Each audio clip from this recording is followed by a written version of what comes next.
It looks at the idea that when we cry, obviously it's tear film coming out of your eyes and going down your cheeks. But what if you could trace the trajectory of a tear to find that it starts from your heart and works its way out? Flooding of emotions tugging at the heartstrings, bringing curiosity to the things within the bloodstreams. Open eyes, slipped beams of light through the tear duct. In the slip stream tonight with gear stuck, ascends a solitary drop towards a solitary top, as it is battling through the space-time continuum, straddling the spine line, continuing to ascend against gravity, gravitating towards the source of the siphon in the duct. It arrives but doesn't violently erupt. But on reaching the peak, it's tweaking the eyelids, keeping them open, peeking over, blurry, sweeping views. As it peeks closer, the eyelid closes.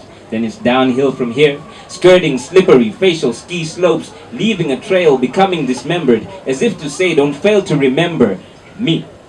Becoming smaller with the loss of each precious piece, it reaches the precipice, where it is catching the light and forcing it to dance within.